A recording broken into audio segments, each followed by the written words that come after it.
Creo que los tres que estamos aquí tenemos, los tres, me refiero a Sergio, a Pascal y a mí, me queda muy claro que el consejero por supuesto también, pero tenemos, creo que coincidimos en ello de un interés por estos temas más allá del momento que nos toque, digamos, más allá de si es ahorita en México, donde sea.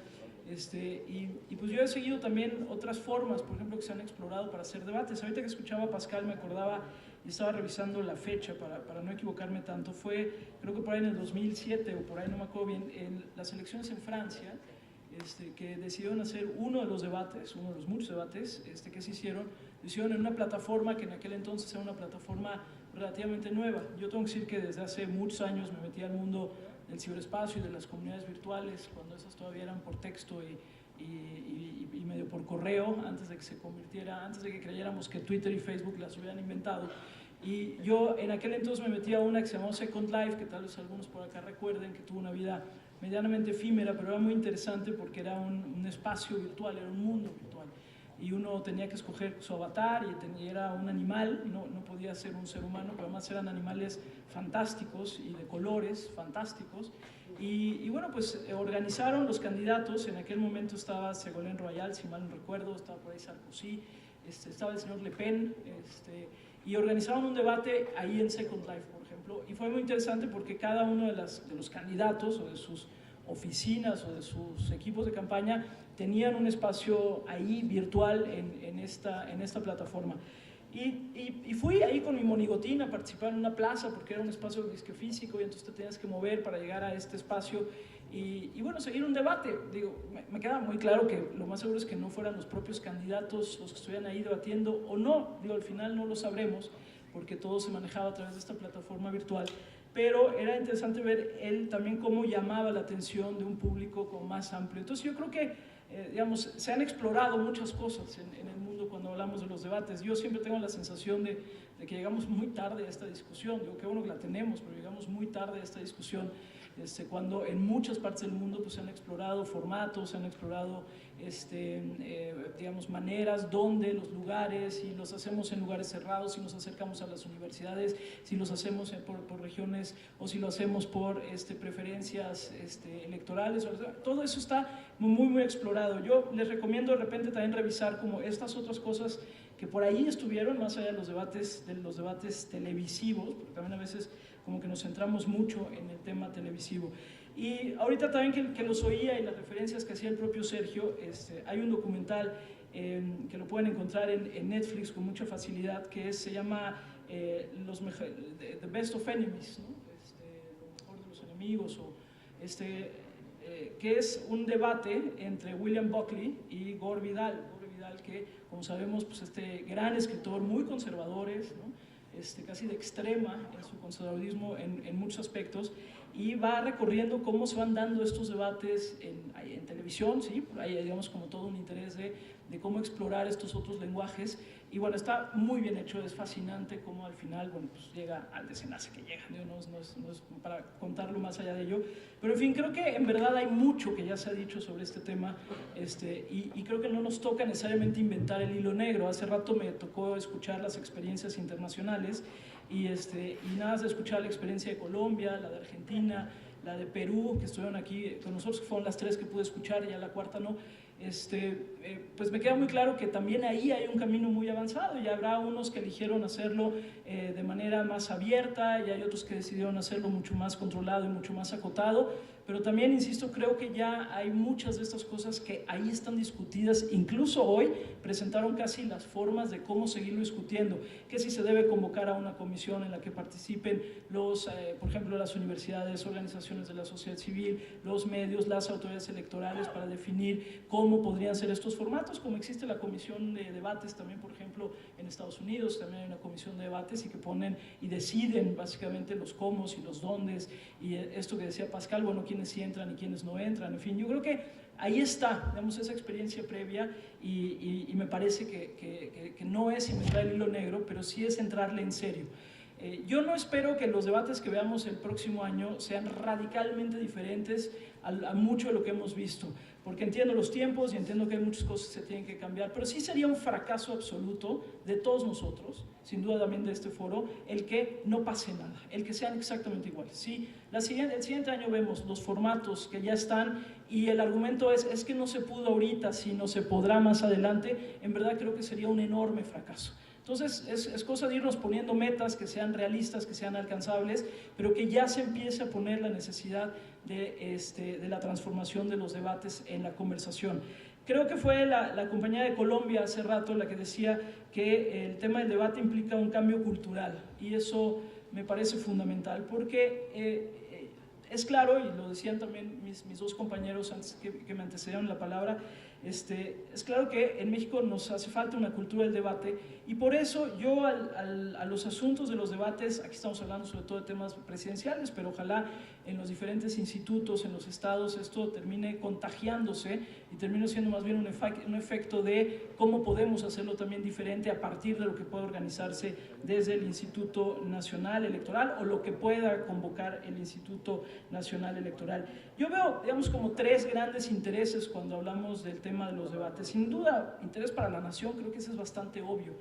Coincido también con el hecho de que los debates no cambian necesariamente el resultado de una elección, o el debate no te va a hacer ver si alguien puede ser un buen gobernante o no puede ser un buen gobernante, pero simple y sencillamente creo que eso ya ni nos lo tendríamos que preguntar.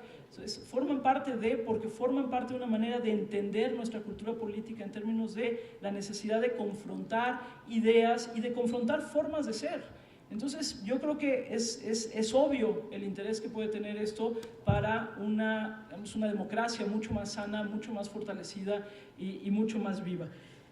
Es obvio también el interés como espectáculo, tampoco lo podemos negar, claro que son espectáculos. Y sí, los Estados Unidos lo habrán resuelto de cierta manera y tienen pues estos grandes espectáculos pensados para la televisión, algunos los han hecho también con redes sociales, con YouTube o con Facebook o lo que sea, y sí, son estos escenarios espectaculares y bueno, es una manera de entender la política que es perfectamente válida, y habrá otros que lo hacen de manera más austera. Hace rato que pusieron el video del debate en Argentina, por ejemplo, bueno, pues también era un escenario con ciertas características, oscuro, y resaltan los personajes. Es decir, claro que hay una parte ahí de espectáculo y seríamos como muy necios en negarlo. Ya lo dijeron Sergio y Pascal, y yo lo he oído de todo mundo. Es que nuestros debates son sosos, son aburridos, son acartonados, sí, y además son feos.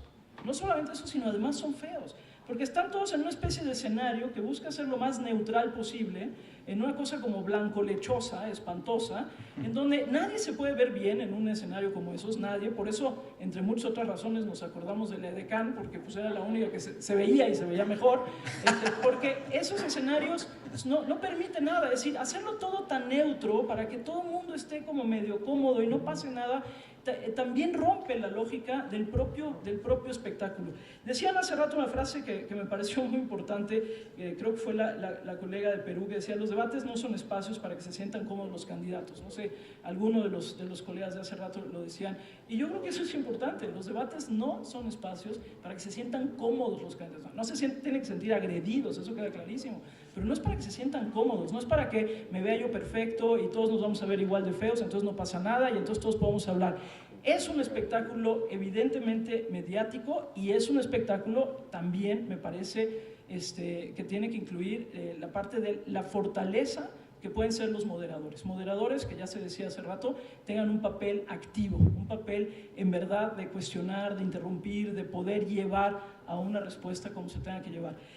Hay cosas que incluso se podrían empezar a incluir. Hemos visto, y en México lo hay en muchos otros países, estas organizaciones o algunos medios, sobre todo más digitales, que por ejemplo se dedican al fact-checking, ¿no? al chequear o al verificar datos, por ejemplo, ¿no? Y entonces veía yo ayer o antier una transmisión en CNN en donde están entrevistando a alguien, y del lado derecho de la pantalla estás viendo una verificación de datos en tiempo real de lo que esa persona está diciendo.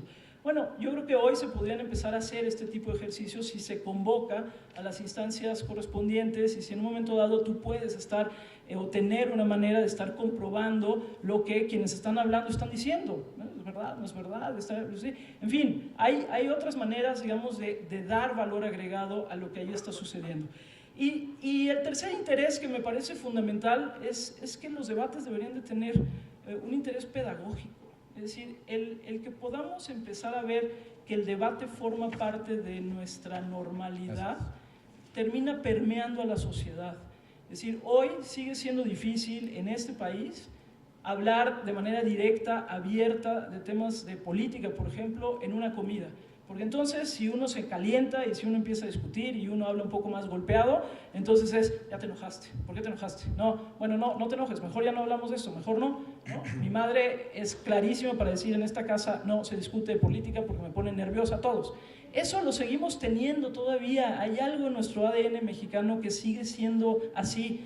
Hay otros países en donde no, hay países en donde pueden casi cachetearse y después salir a tomar una cerveza y no pasó nada. Forma parte de la dinámica de la confrontación de las ideas.